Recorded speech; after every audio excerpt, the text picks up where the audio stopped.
l'école du jeu, en partenariat avec la boutique L'Imaginaire. Au-delà de vos attentes.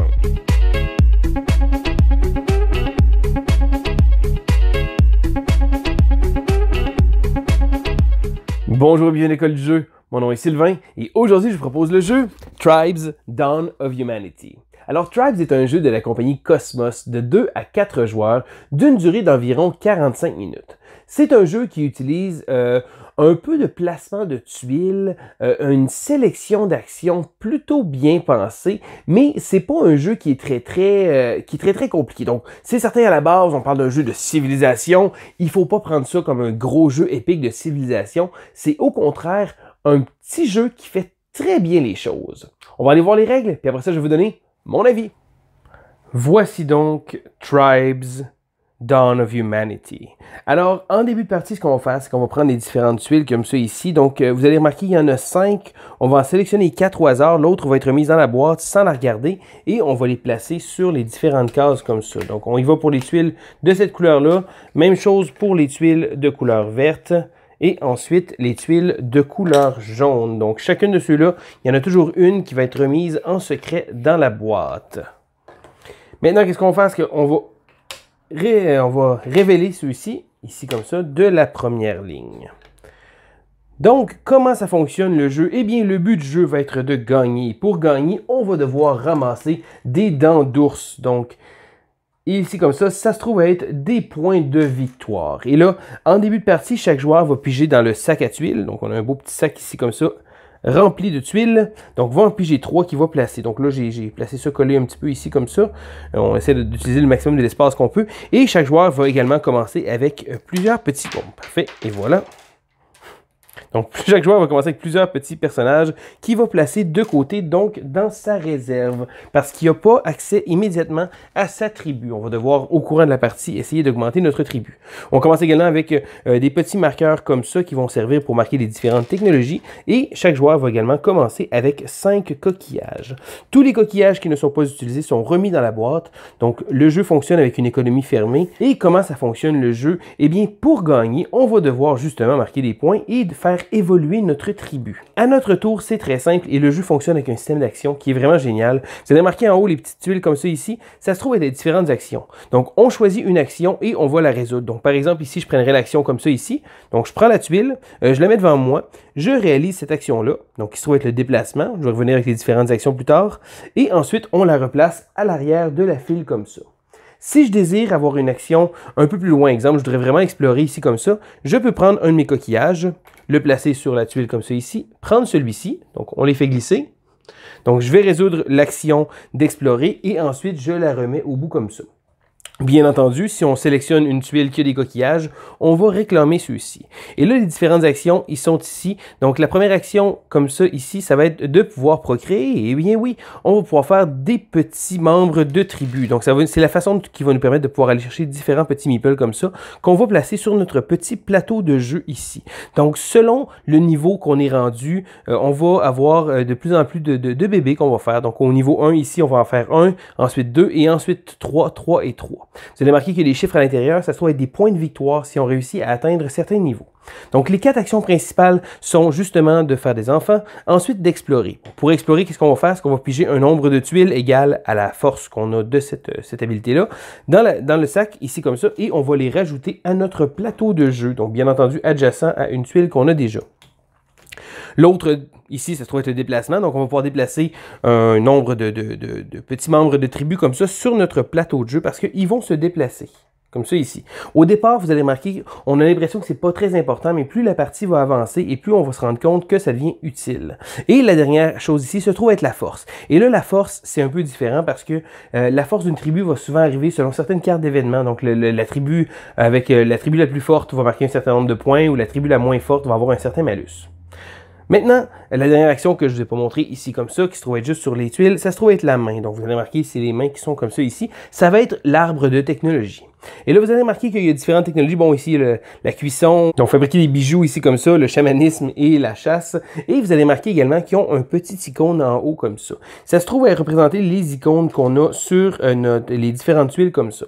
Et là, si on prend une action de la petite main comme ça ici et on veut prendre une technologie. Donc, comment ça fonctionne? C'est que premièrement, il va falloir regarder si on a rempli le coup. Donc, exemple ici, je dois avoir un petit bonhomme, donc un petit meeple, sur une tuile de la bonne sorte. Donc, si je l'ai, qu'est-ce que je vais faire? Je vais pouvoir prendre un marqueur et le placer ici. Premièrement, on va marquer le nombre de points, donc on va prendre des dents d'ours ici comme ça. Donc ici, 2 dents d'ours pour le premier et on va réussir à avoir trouvé la technologie. Chaque joueur peut y aller une seule fois, donc tous les joueurs ils vont y avoir accès. Je ne pourrai pas plus tard en remettre un autre là. Et ce que ça va me donner? Ça va me donner un bonus ici comme ça. Donc je vais augmenter ma capacité ici comme ça. Donc la prochaine fois que je vais faire l'action de pouvoir avoir des enfants, à ce moment-là, ça va être de plus en plus fort. Donc chacune des cartes a toujours une des options qui va monter. Donc plus la partie va aller et plus nos actions vont devenir rentables. Et là, il y a une chose à faire, c'est que lorsqu'on a rempli celle-là, donc le premier joueur a rempli une technologie comme ça ici, on va révéler celle-là qui est ici. Donc vous allez voir les flèches comme ça. Et là, ça va être une autre chose. Et là, vous allez marquer ceux-là, il y en a 2. Donc, cette fois-ci, et là, c'est pas la même sorte. Donc, ils sont placés de manière aléatoire. Ça se pourrait que celle-là ici, ce soit celle-là avec les deux blés. Mais dans le cas ici, ce sont les 2 chevaux. Et là, vous allez remarquer, comme là, présentement, je n'en aurai pas. Donc, il faudrait que je cherche un peu plus de tuiles pour pouvoir y accéder.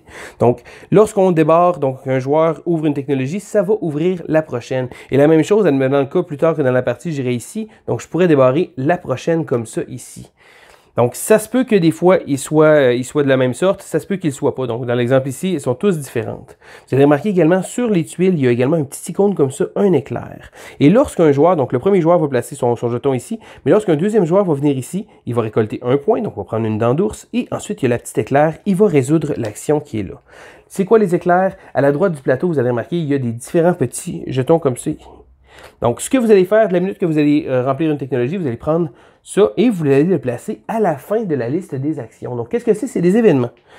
Donc, celui-là ici, il n'y a pas beaucoup de prédateurs, donc toutes les tribus vont procréer selon leur force. Donc, encore une fois, la force va souvent venir être utile avec tous les événements. Donc, exemple ici, lorsque cette tuile-là va être résolue, tous les joueurs vont pouvoir faire justement des enfants avec leur force comme ça ici. Il y a une chose qu'il faut savoir, c'est que l'événement, lorsqu'il est révélé, c'est pas là qu'il va être activé. Il va être placé ici comme ça et la partie va continuer et les actions vont se faire jusqu'à temps qu'un joueur décide de la sélectionner. Donc, plus ça va aller au courant de la partie, on va faire différentes actions comme ça et là, l'événement va décaler et éventuellement, il va être rendu plus proche. Et lorsqu'un joueur va le faire, donc des fois, bon, dans le cas ici présent, ça se trouve être toutes les tribus, mais des fois, ça va être des bonus qu'il va avoir à un seul joueur ou encore également un malus. Et lorsque ces événements-là sont joués, elles ne sont pas remises dans l'ordre des actions, elles sont tout simplement défaussées. Et là, la même chose va arriver ici encore, donc pour les verts, même chose, encore une fois, l'ordre est différent. Donc le premier ici va révéler immédiatement une action, on va la révéler les événements comme ça. Donc ici, votre tribu va explorer selon la force. Donc comme je vous disais, les événements ont souvent rapport avec la force. Ça va nous donner des bonus ou des malus. Et là, plus ça va avancer, éventuellement, il va y avoir des événements qui vont être de plus en plus forts. Donc, exemple ici, bon, ici, ça peut être difficile. L'épidémie, tous les joueurs perdent 2 membres de tribu. Donc là, ça va devenir un petit peu plus touché parce que les joueurs vont être moins intéressés à vouloir aller le chercher. Donc, ça se peut qu'ils se ramassent un peu plus loin et ça se peut qu'il y ait beaucoup de coquillages parce qu'il ne faut pas oublier que chaque fois qu'on passe par-dessus une action, on place des coquillages. Et là, les joueurs vont être limités parce qu'au départ, on a tous 5 coquillages, mais plus ça va aller, plus on va les placer sur différentes actions et plus certaines actions qui ont été délaissées par les autres joueurs vont devenir très, très intéressantes à être utilisées. Une autre petite chose que tous les joueurs ont une petite flèche comme ça. Et là, je m'explique, donc advenant le cas, bon, qu'un autre joueur serait allé ici, j'aurais révélé celle-là comme ça. Et là, advenant le cas que j'aurais déjà 2 verts. Malheureusement, bon, le vert n'est pas à la même place. Si je le désire, et là, une fois par partie, chaque joueur peut utiliser sa flèche. Ça se trouve qu'on va pouvoir la placer sur le plateau de jeu. Donc, ça va nous permettre de pouvoir tricher un peu dans l'ordre des choses. Donc, si jamais je serais niveau 1 ici, si je le désire, si j'aurais aussi les prérequis, donc ça me prendrait absolument ça, je pourrais aller le placer ici comme ça. Et là, tous les joueurs ont une seule flèche, mais tous les joueurs vont pouvoir également utiliser la flèche. Parce que si un autre joueur vient ici, mais lui aussi va pouvoir, s'il veut, après, en tiers numéro 2, d'aller là.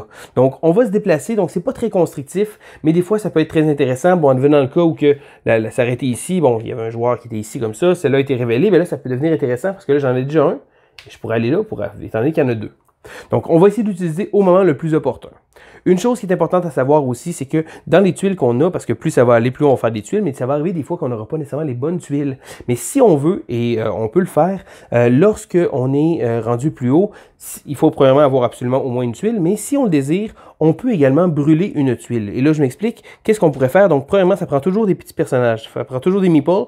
Donc, en début de partie, c'est pas très important de les avoir, mais plus ça va aller, il va falloir les déplacer aux bonnes places. Donc, par exemple, ici, donc on regarde comme ça, je voudrais avoir les deux verts, j'ai pas encore deux verts, mais j'ai un meeple qui est sur un vert ici, et l'autre est sur un jaune.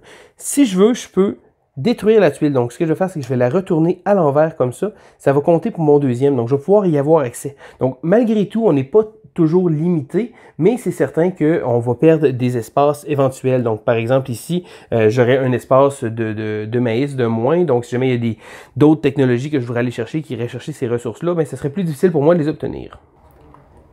Donc, les tours vont se dérouler comme ça. Donc, le joueur fait une action, réalise l'action, ensuite la remet au bout du paquet. Si on a réussi à trouver une technologie, on active des événements qui vont être seulement mis en marche lorsqu'on va les prendre.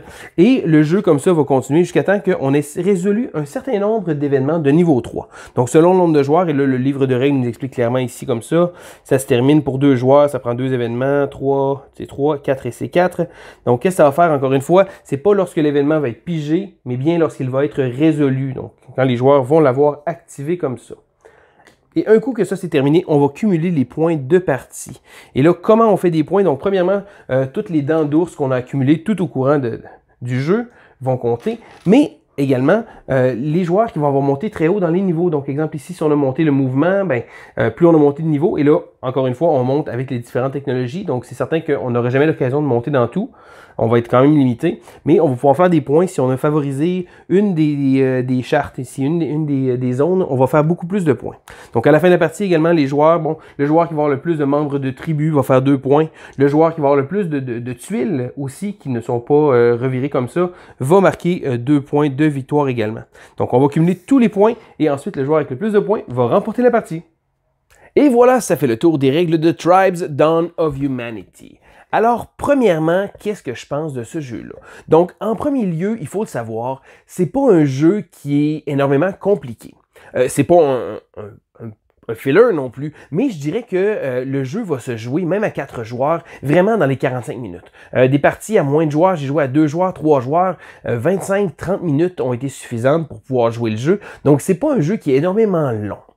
Également, je vais te donner tout de suite le premier bémol, je pense que c'est un jeu qui va souffrir d'un manque de rejouabilité. Je m'explique, les différentes tuiles qu'on va avoir, des différentes sections qu'on va débarrer, eh bien, il y en a juste une qui n'est pas utilisée, qui va aller dans la boîte. Donc, on va finir par revenir quand même à peu près au même. Bon, c'est certain, ils ne seront pas placés aux mêmes places, le positionnement dans l'organigramme ne sera pas identique, mais c'est certain que, bon, ça va revenir un peu au même. Même chose pour les événements. Les événements, bon, reviennent un peu au même. Souvent, on a l'impression que c'est à peu près du pareil au même. Mais c'est là que ça se termine mes petites inquiétudes négatives par rapport à ce jeu-là, parce que si on le prend pour qu'est-ce que c'est un jeu qui est vraiment pas compliqué. C'est un design qui roule très bien. Et là, je parle du concept du jeu en général. Je trouve que le fait de gérer les tuiles avec nos petits personnages, donc on va étendre notre tribu, on va les déplacer, on va utiliser les icônes pour pouvoir avoir des technologies en tant que telles, monter dans l'arbre de technologie. Et j'ai trouvé que tout s'embriquait très très bien. Mais vraiment, ce qui m'a vraiment surpris avec ce jeu-là, c'est le concept de sélection d'action.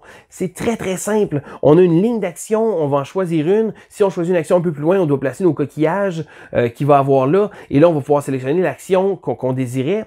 Ensuite, on va la remettre au bout. Et le fait que les petites tuiles ne soient pas carrées, ils s'embriquent bien les unes des autres. Puis je trouve que c'est vraiment bien pensé. Ça aide au design, ça aide à l'élégance du jeu. J'ai trouvé ça aussi intéressant, l'économie fermée. Je m'explique, tous les joueurs vont avoir 5 coquillages et on n'en aura pas plus. Donc, ceux-là qui ne servent pas sont remis dans la boîte de jeu. Et là, les joueurs vont devoir, si on veut, tranquillement choisir qu'est-ce qu'ils vont faire avec leur coquillage. Parce que c'est très facile à un moment donné de gaspiller beaucoup ces coquillages, mais après ça, on n'en a plus. Puis là, on est pris à faire des actions qui ne sont pas nécessairement les actions qu'on veut faire. D'un autre côté, un joueur va pouvoir décider de collectionner les coquillages. Puis s'il décide de prendre des actions qui sont plus basses, ben, il peut les garder pour lui. Donc, limiter un peu l'économie puis faire en sorte que les autres joueurs soient soient limités dans leurs actions. Mais là, c'est certain qu'à un moment donné, il va y avoir des actions qui vont être négatives et là, les joueurs ne vont pas les prendre. Donc là, c'est une belle occasion de placer des coquillages. D'une autre façon, à un moment donné, il y a des cartes, justement, ces cartes négatives-là vont avoir énormément de coquillages dessus et là, ça va devenir très intéressant. Donc oui, malgré le fait qu'on va perdre des points, qu'on va peut-être perdre des ressources ou des choses comme ça, eh bien, on va également recevoir beaucoup de coquillages, ce qui va nous aider à pouvoir faire les choix qu'on désire pendant la partie.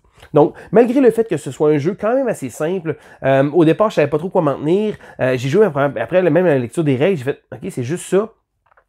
Et c'est pas une mauvaise chose parce que oui, on en a des jeux complexes des fois, mais ce jeu-là est très accessible aussi parce que en gardant, oui, c'est certain, un petit manque de rejouabilité, mais ça fait en sorte que les parties utilisent le même concept. Donc, c'est pas un renouvellement constant, il n'y a pas des nouvelles cartes qu'on comprend pas. C'est vraiment le même jeu qui revient. Et c'est un jeu que je me vois jouer plusieurs fois. C'est certain que, bon, je le jouerai pas 30, 40 fois, c'est certain. Le jeu a quand même ses limites, mais j'ai trouvé que pour le créneau qu'il vise, et si on sait à quoi s'attendre, c'est un jeu qui est très familial, qui roule bien même pour les joueurs. Je trouve que le concept de sélection d'actions est bien pensé et tout vraiment, et tout est très homogène. Je dirais que le résultat est très réussi. Donc, c'est vraiment une belle surprise pour moi parce que je m'attendais pas, après la lecture des règles, après avoir vu OK, c'est vraiment juste ça. Je m'attendais pas à ce que le jeu soit aussi amusant que ça. J'ai trouvé ça intéressant. C'est pas le jeu de l'année, mais personnellement, je trouve qu'il fait très bien la job. Donc, un gros thumbs up pour moi. Un bon petit jeu. Si jamais c'est un concept qui vous intéresse, je vous invite à aller jeter un coup d'œil. Donc, c'était Sylvain pour l'école du jeu et on se dit à la prochaine!